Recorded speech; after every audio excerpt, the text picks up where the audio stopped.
Now, he likes debt. And in business, there are ways, of course, that sophisticated investors and entrepreneurs can use debt. He stands accused of fraud and other things, the misuse of financial machinations, but other people have done it effectively. I'm going to show you something, but I just want to put the context out here. If a truly multi-billionaire person were facing this type of legal problem, say Elon Musk, they wouldn't be haggling with the courts about a partial bond or delaying putting up the money. And to be clear, and in fairness to Donald Trump, like any other defendant, you are allowed to put up a bond and appeal the case, and maybe the total amount will be reduced. Maybe the whole thing will be reversed. But Elon Musk wouldn't have a problem putting up this bond for the purposes of appeal. That's what we're talking about. And not only that, but Trump's problems this week, where his lawyers are saying, we don't have it, we'd have to sell property, we don't have that kind of money lying around, directly contradict what his lawyers said as recently as last week about Trump's supposed net worth.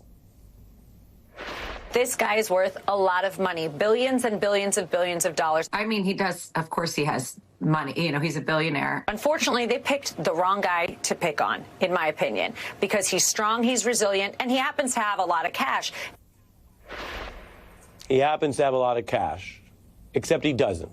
Again, there's a difference between what they say on Fox or in public and what they have to say in court. And even if he's been effective delaying certain things, this is where the rubber meets the road. Look at this statement from Trump's lawyers. Properties would likely need to be sold to raise the capital. In other words, they don't have it. Whatever the other lawyer who you just heard from last week said was not true, according to the lawyers now.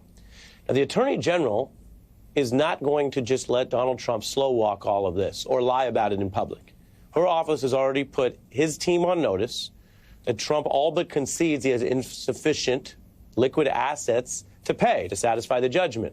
Under New York law, that means James can go ahead and seize things. For example, bank accounts, take control of properties. Under the law, when you lose this kind of fraud judgment, if you defy it, well, it becomes a matter of what the Attorney General is willing to do. And she's been vocal about her intent. If he does not have funds to pay off the judgment, then we will seek, judgment enforcement mechanisms in court, and we will ask the judge to seize his assets. That is a big warning. And so on a week where Donald Trump got some good legal news from the federal side in the Supreme Court, he's now facing a lot of bad news, which affects his business empire and his money. And we know this also affects potentially his campaign, because he's been taking funds that otherwise would go to political activities and campaign activities and routing them to cover his legal bills. So it's all related because of him, not because of the Attorney General. These are his bills to pay.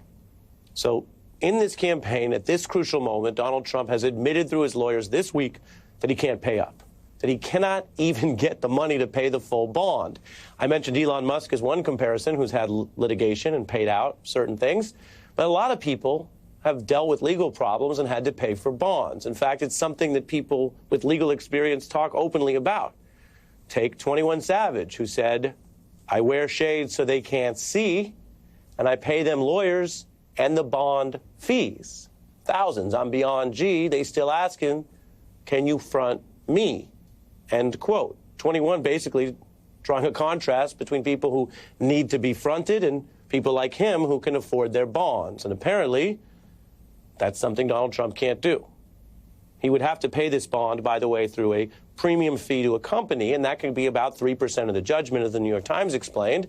Companies offering appeal bonds, though, might be unwilling to take Trump's property as collateral if a building already has a mortgage or basically has other creditors already in line ahead of them. And Trump has not just the fraud fees, which, as I said, can still be litigated. Maybe they'll be lowered. But look at that. That's the $355 million is just the fraud judgment. The bond I reference is only for that, plus $100 million in fraud interest, plus those lawyer fees, some of whom he's passed on to his donors, plus the $83 million you see up top from that defamation loss. And we're tracking that as well.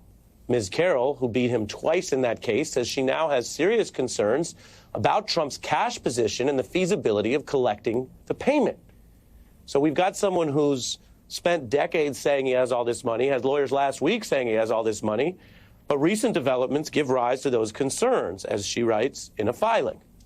Now, Trump tried to barter with the judge on the fraud case.